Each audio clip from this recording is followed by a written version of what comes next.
Snow and biting cold covered American foxholes in the Vosges and the Alsace plain as GI wristwatches ticked down the last hours of December 31, 1944, awaiting the German attack. In their positions, American soldiers peered northward toward German West Wall fortified positions, into heavy woods, or tried to catch some sleep.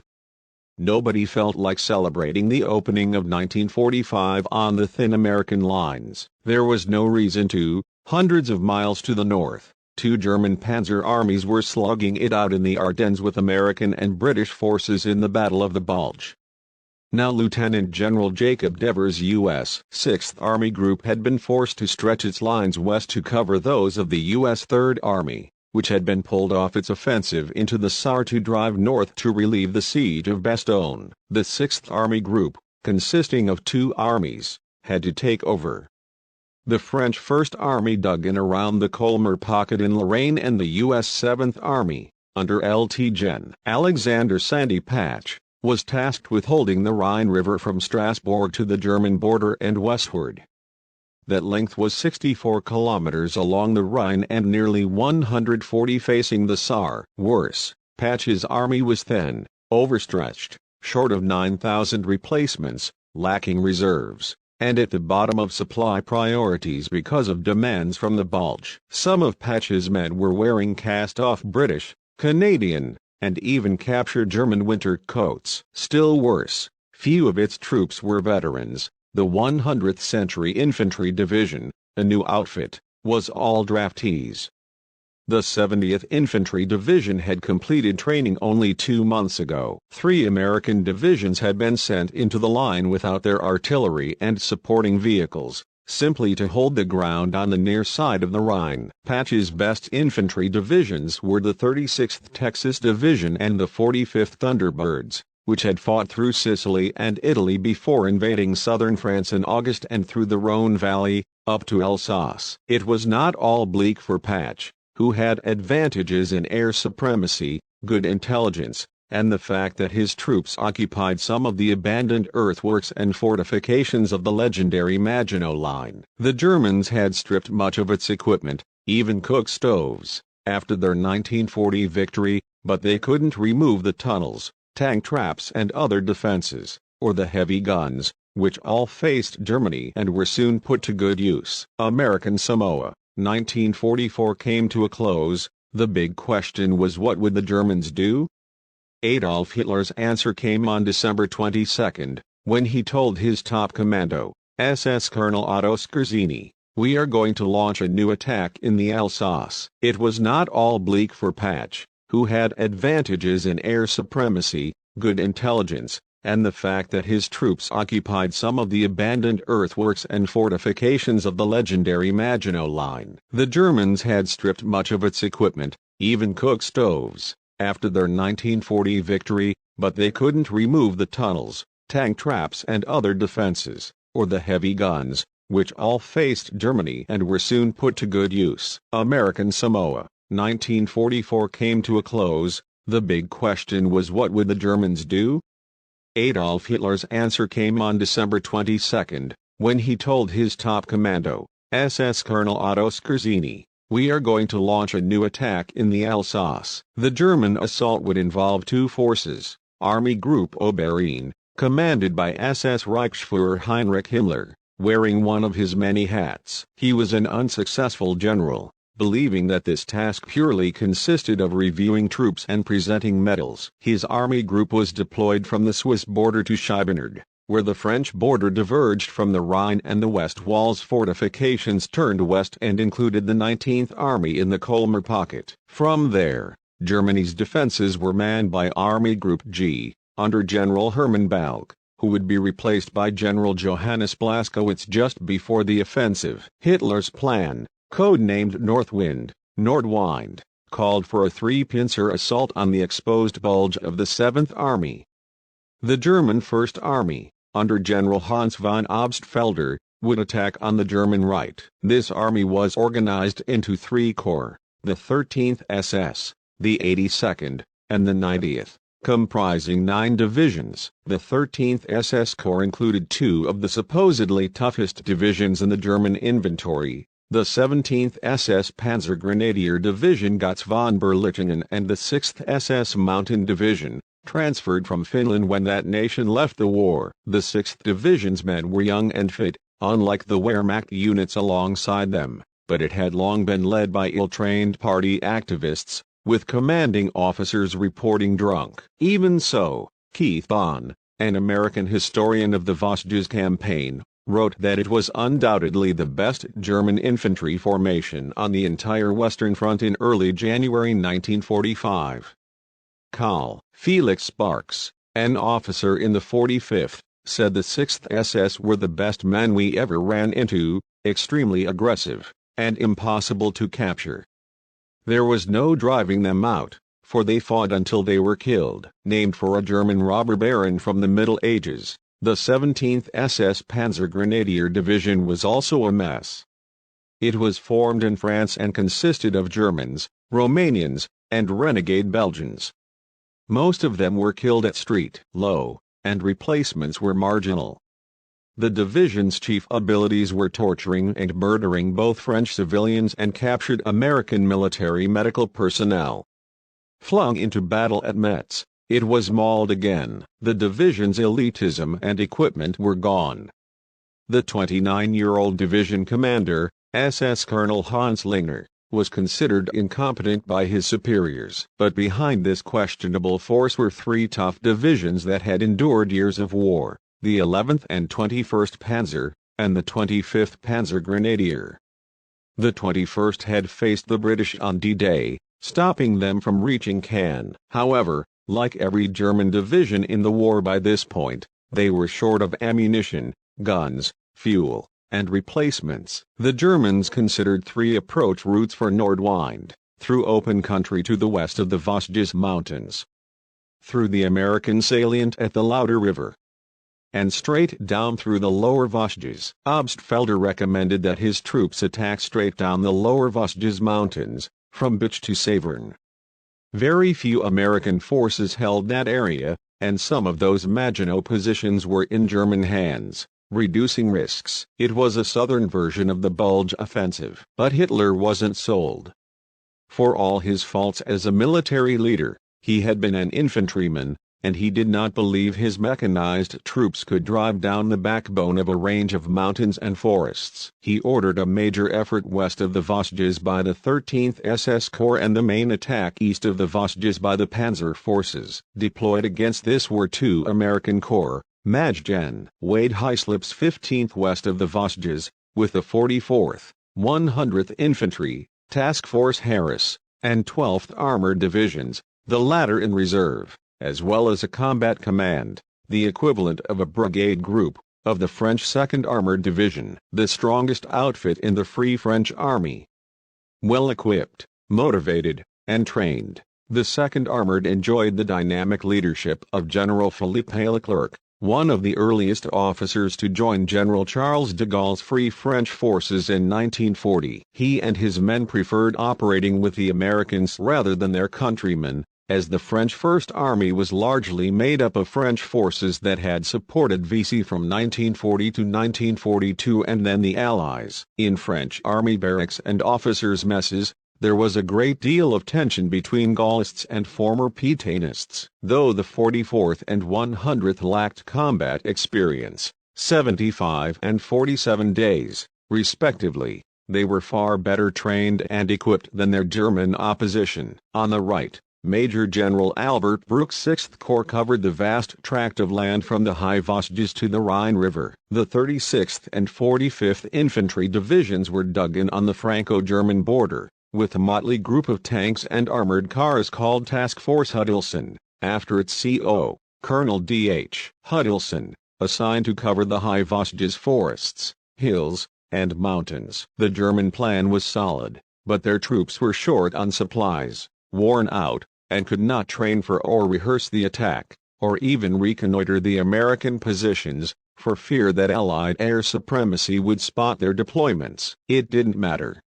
The Americans knew the Germans were coming. After the crushing intelligence failure that opened the Battle of the Bulge, American reconnaissance planes, British radio intercept teams, and Bletchley Park codebreakers were reading German Enigma messages to determine Hitler's intentions. It was clear that the Germans were going to attack in the first hours of the new year. Patch summoned his commanders on New Year's Eve to inform them and forbid any celebrations for the 7th Army. He did not want the Germans attacking hungover troops. On December 26, Allied Supreme Commander General Dwight D. Eisenhower summoned Devers to his Paris headquarters to discuss how the 6th Army Group would face the impending attack. Eisenhower was more concerned about losing casualties and wasting valuable supplies than holding ground. The Alsace salient was a burden on his overstretched lines. He told Devers to be prepared to withdraw. Back at his headquarters, Devers ordered Patch to be ready to fall back as far as the Moder River, and, if necessary, yield Strasbourg. Devers was not happy with the decisions, particularly the last one. He had strong faith in his men. Furthermore, holding Strasbourg was a major humanitarian and political issue. The city was sacred to France for being taken by Prussia in 1870. The lost Alsace-Lorraine had dominated French military and political thinking since then and through the Great War. One of France's great children's stories, taught in every classroom, was The Last Lesson, in which a teacher in Strasbourg delivers his final class in French before having to yield his post and the school to the Prussians in the morning. Now 150,000 Frenchmen, many Alsatians of wavering views, lived in Strasbourg. Ceding the city could lead to bloodshed on a massive scale as Nazis and their sympathizers attacked de Gaulle followers. He was a major problem too. As head of the new French state, de Gaulle was concerned about the fate of his citizens. In addition, if Strasbourg were yielded to the Nazis without a fight, it would be a major loss of prestige for his government. He might lose power to his communist rivals, who made up the backbone of the French resistance, despite his efforts to rein it in. Both Devers and de Gaulle appealed to Eisenhower to keep troops in Alsace and Strasbourg ahead of New Year's Eve, but got no answer before 11 p.m. On December 31. When German artillery in the West Wall opened fire on American positions as Nordwind began under a bright moon. German Nebelwerfer, fog throwers, screaming memes to the Americans, rocket launchers lit up the sky with their short-range missiles. German infantry stormed American positions, yelling Heil Hitler. Down with Roosevelt. A GI on the receiving end of this verbal assault said, "It sounded like a Republican convention." First hit was Task Force Hudson, the seam between the 15th and 6th Corps. The Americans often had difficulty assembling ad hoc task forces during the war, and this was just such an example. It consisted mostly of armored cars and light tanks from 12th Armored Division and was unable to maneuver off-road. Still, they were dug in with machine guns, trip flares, and minefields. 4 German Volksgrenadier divisions started the action by probing and finding holes in the thin American line. In their white snowsuits, the German attackers poured through the holes, yelling "Hold your fire." In English, the Americans did, thinking the snowsuit-covered apparitions were fellow dogfaces or surrendering Germans, until the Volksgrenadiers opened fire. The Americans fought back. Even cooks and clerks grabbed rifles and went into the line, but couldn't hold. The Americans started running out of ammunition and fled in small groups, leaving their vehicles behind in varying states of effectiveness. By dawn, Task Force Hudson had ceased to exist as a fighting force. As they retreated, they also discovered that numbers of the Alsatian population, being German, were hostile. A French woman who had been friendly to the Americans up to this point opened fire on the fleeing GIs with her rifle. The Americans cut her to pieces with a .50 caliber machine gun. On the extreme American left, the 36th Volksgrenadiers and the 17th SS Division attacked the New York and New Jersey National Guardsmen of the 44th Infantry. SS troops, some of them drunk or high on Benzedrine, yelled "Die Yankee bastards" and "Come and fight, Yankee gangsters," as they attacked. The 44th held its ground as night turned to day. The American 749th Tank Battalion joined in counterattacks, scything through the Volksgrenadiers. The Germans hit back with some troops from the 17th SS Panzer Grenadiers, but they proved as incompetent as ever. German dead piled up below American positions on the high ground. GIs called the area beneath them Morgue Valley. Amid the night fighting, Sergeant Charles A. McGillivray, a Canadian-born guardsman who lived in Boston, led a squad of infantry of the 71st Regiment of the 44th to meet the German attack and displayed extraordinary courage against the enemy. He received the Medal of Honor from President Harry Truman on August 23, 1945, at the White House, returned to Massachusetts, died in 2000, and is buried in Arlington National Cemetery. Other defenders proved equally ferocious.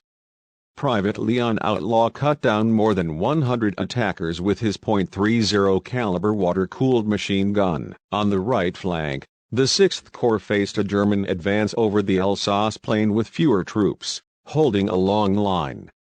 Brooks reacted to the Nazi attack swiftly. He had two task forces, Linden and Heron, keeping watch on the Rhine. These two task forces were the infantry components of the 42nd and 70th Infantry Divisions, respectively, which meant they lacked their divisions supporting artillery, armor, and engineers. Their infantry had not seen battle either, but they were trained, equipped, and available. Brooks appreciated from intelligence and weather conditions that the Germans on the east side of the Rhine were in no shape to mount any kind of major crossing, so he pulled the two task forces out of their mission and sent them north to reinforce the battered divisions 45th and 79th. In the 45th Division, Brooks had one of the best in the Army. The Thunderbirds of Texas and New Mexico had fought with valor in Sicily and Italy. The 45th Division CO, Major General Robert T. Frederick, one of the Army's youngest, had previously commanded the legendary Black Devils, the U.S.-Canadian 1st Special Service Force, leading it from the front. Maneuvering his men dexterously, Frederick and the understrength 45th held off German attacks. The Germans facing them were poorly briefed and not well trained, a bad combination for an offensive. Frederick moved with his usual alacrity as he shifted the 179th Infantry Regiment from his far right to his left flank and put the 36th Combat Engineers in on the right, along with two battalions from the 79th. German troops from the 90th Corps 257th Volksgrenadier Division attacked into the many villages and towns on the Alsace plain, and house-to-house fighting raged all day along a 12-mile curving line. German pressure was heavy. Frederick ordered two regiments to pull back to a new line of resistance in the Maginot fortifications. Word of this fresh German attack landed on Eisenhower's desk in Paris along with a great deal of other bad news that morning. The Battle of the Bulge was continuing, supplies were short, and the Luftwaffe had launched a massive dawn aerial assault on Allied air bases in Belgium and Holland, destroying 134 Allied aircraft for a loss of 220. Eisenhower's offer of a pardon to GIs convicted of murder and rape if they emerged from stockades to fill manpower gaps in rifle companies had gone mostly ignored. Now Devers' troops were ignoring his plan to withdraw. Eisenhower sent Devers a hard message, insisting that Patch pull back as far as possible. 6th Corps was not to be caught on the Alsatian plain and destroyed. If necessary, they were to pull back as far as the Moder River. But Eisenhower did release the 12th and 14th Armored and the 36th Infantry Divisions from his reserves. To make matters worse, de Gaulle demanded that Eisenhower personally guarantee the defense of Strasbourg. De Gaulle sent Marshal Alphonse Juin, head of the Forces Françaises Interior, which commanded the resistance, to meet with Eisenhower's Chief of Staff, General Walter Bedell Smith. They met on January 2 and the discussion did not go well. As tempers rose, Juin threatened to take the French First Army out of the Allied command and order it to hold Strasbourg on its own. Smith roared back at this insubordination, shouting, "The French First Army will not get a single further round of ammunition or a gallon of gasoline. In that case, General de Gaulle will forbid American forces the use of French railways and communications." Juin retorted. Smith backed down, But the battle between allies was not over, nor was the battle on the Alsatian front. The gap created by the collapse of Task Force Hudson allowed German troops to pour through it on January 1st and 2nd, threatening to cut off the 100th Infantry on their right and the 45th Division on their left. The 44th rallied, counterattacked, and then retreated again. Determined to hold his ground, Hyslop sent in his reserve, the French 2nd Armored Combat Command L, whose Sherman tanks and mechanized infantry stemmed the German attack. The Nazis tried to split the seam between the 44th and 100th Divisions, using captured Sherman tanks to fool the Americans. But as weather improved west of the Vosges, American air power made its presence felt, blasting open German positions, troop concentrations, and supply columns. The German First Army's Assistant Chief Operations Officer, Colonel Albert Emmerich, reported on the 13th SS Corps attack harshly, saying that it had under incompetent leadership, in the meantime been completely dispersed, probably because of the insufficient training of the Volks Artillery Corps. The coordination between the attacking infantry and the supporting artillery was only rarely achieved, so that the artillery support, which was actually strong, did not show its effectiveness either. The assault west of the Vosges was called off on January 4th, but harsh fighting continued there. On the night of January 8th, Tech. SGT Charles Carey, an Oklahoma native in the 397th Infantry Regiment, 100th Infantry Division, gave his life defending against 200 German infantrymen and a dozen tanks. He received a posthumous Medal of Honor and is buried in the American Cemetery in Neuville-en-Condroz, Belgium. But in the 6th Corps sector, a bitter struggle and retreat was the order of the day. Patch and Brooks struggled to disentangle the 45th, 79th, and 70th Infantry Divisions, Task Force Heron, on narrow Alsatian roads jammed with fleeing refugees. Brooks moved Heron to plug up the eastern exits from the Vosges, with Frederick in overall command. In the center, 2 regiments of the 45th and one of the 79th dug in to face the German second wave. Patch made another important move. He pulled the 103rd Infantry Division out from his left flank and to the right flank of Hyslop's command to relieve Task Force Heron, which was running out of men. The 103rd was a fairly new division, but it had superb leadership in Brigadier General Anthony McAuliffe, who had led the 101st Airborne Division in its stand at Bastogne. Command of the 103rd was the quiet paratroopers' reward. The 103rd dug in and held the line. Fierce fighting raged at Philippsburg, where the 12th Hellcats Armored Division had been released from Schaeff's reserve to face the German onslaught.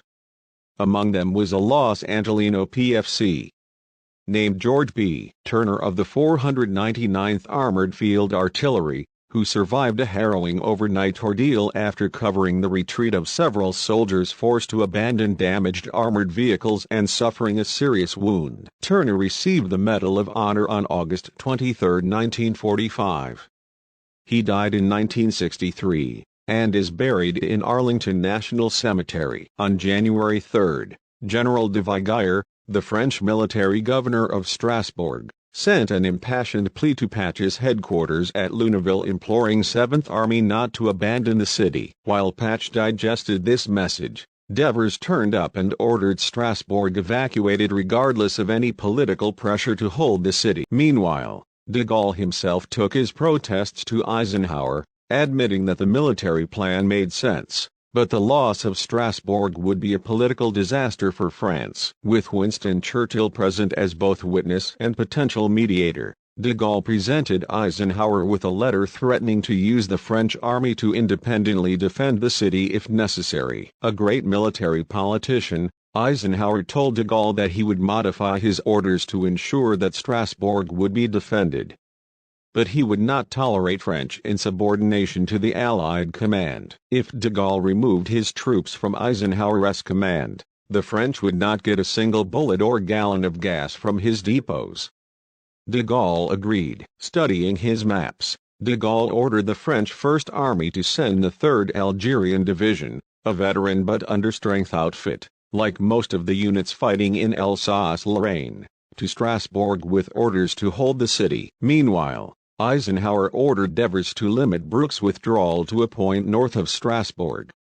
Then Churchill and the two generals had dinner. Meanwhile, Frederick fought grim battles in small towns with names that his Thunderbirds would never forget, as they and their buddies would take heavy casualties struggling to knock out German assault guns and defeat Volksgrenadier and 6th SS attacks. Frederick moved more troops to his left to face both the SS men and the 361st Volksgrenadier Division, whose 951st Volksgrenadier Regiment was facing his troops. The two forces collided head-on, and the Germans were repulsed at every point, leaving the 12th SS Mountain Regiment at Wingen-sur-Moder surrounded. With a fanaticism born of both desperation and being SS, a number of the trapped German troops were able to fight their way out. On January 4, the 275th Regiment's 1st Battalion, 70th Infantry Division, attacked Philippsburg, backed by heavy artillery fire. The regiment's executive officer, Lieutenant Colonel John T. Malloy, found 75 men and some tanks clinging to the edge of town, ready to withdraw, but rallied them. The struggle for Philippsburg continued on the 5th, with American artillery and armor making its presence felt.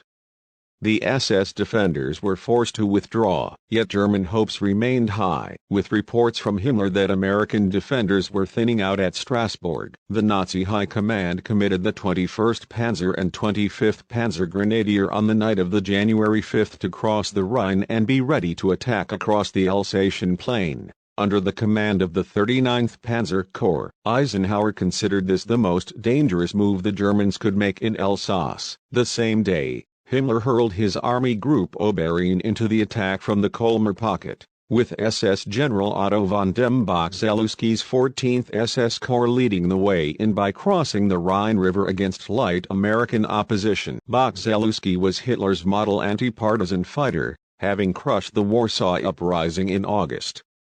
2 days later, Operation Sonnenwende, winter solstice, got underway with the German 64th Corps attacking north to Strasbourg. The attacks meant that Patch could not gain any relief from his French troops in the south. Devers now faced attacks on his right and left, with only his stretched-out 7th Army.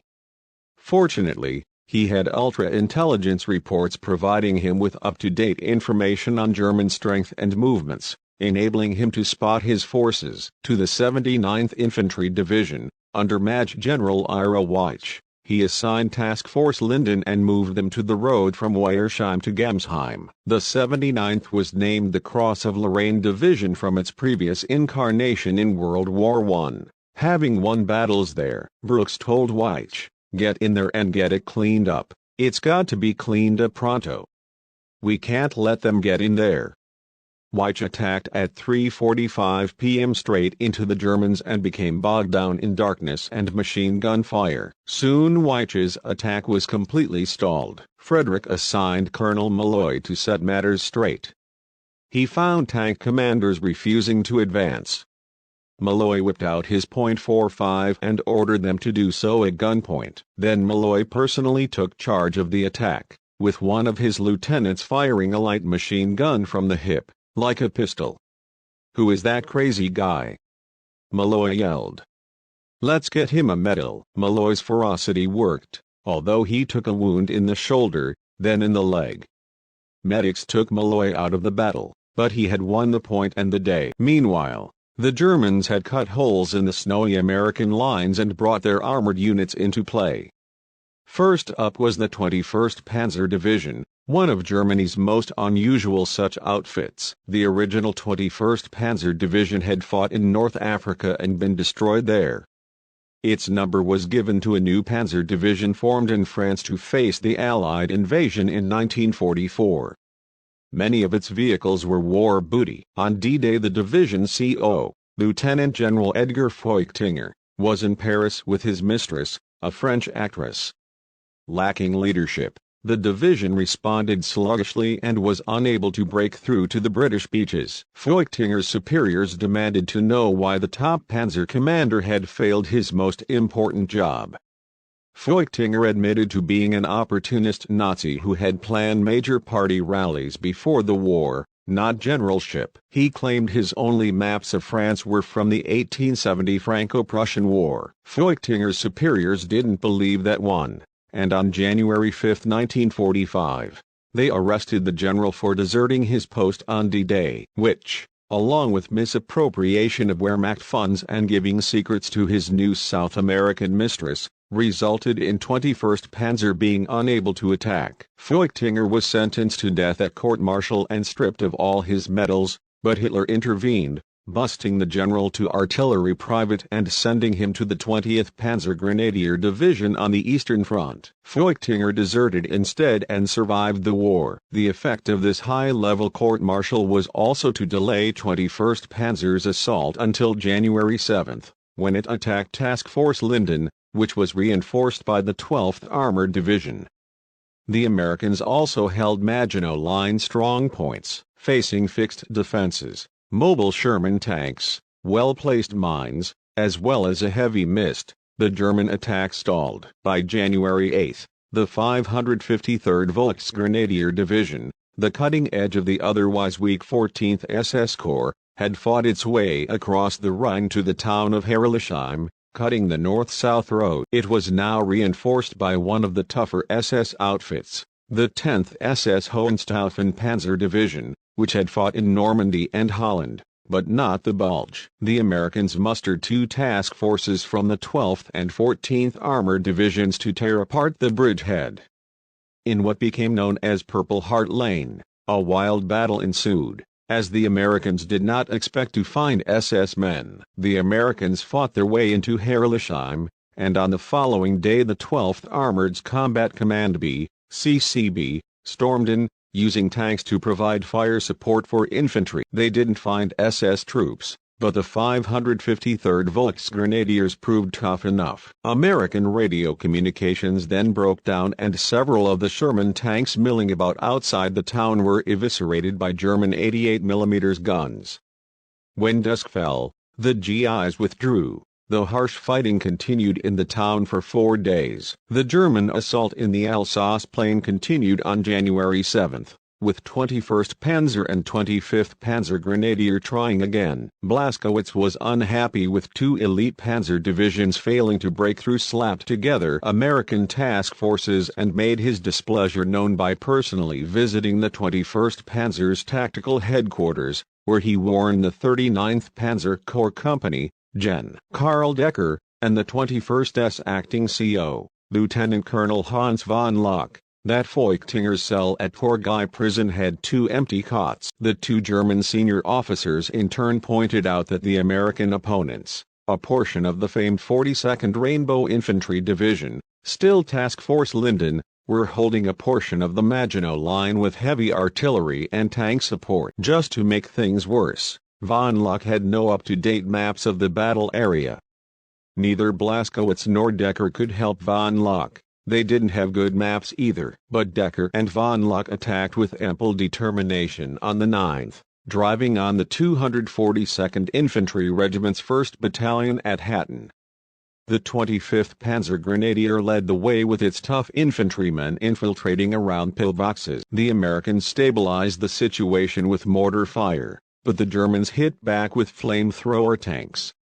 That forced one American bunker to surrender, and most of Company B was overrun. The 1st Battalion's CO told his company commanders to let the tanks pass but kill the German infantrymen. 3 German tanks approached 1st Battalion's command post, but the leading Panther was stopped by mines. The other 2, unable to advance, hurled shells at the CP. Captain Hare of the 21st led an assault group of engineers and 12 Panther tanks against an American bunker and forced its surrender, blasting 3 Sherman tanks and taking many prisoners. The Americans treated the Germans to a heavy artillery barrage that forced them to withdraw. With the support of 20 fresh assault guns from Germany, Hare tried again, on a cold snowy night. Neither he nor his men could see the GIs in the moonless dark. German soldiers aged 16 and 17 struggled toward a silent bunker. There was no incoming fire, so a German NCO simply banged on the door. It opened slowly, enabling the Germans to take the GIs prisoner. But the noise alerted the other bunker crews, who opened fire on the attackers, joined by heavy artillery, stalling further German advance. The Nazis kept trying, with the 25th Panzer Grenadiers joining in, to little avail. Another German attack, led by more than 25 tanks, enveloped the town and reached the area south of Rittershofen. The Americans sent in the 14th Armored Division's 48th Tank Battalion to stop the German assault.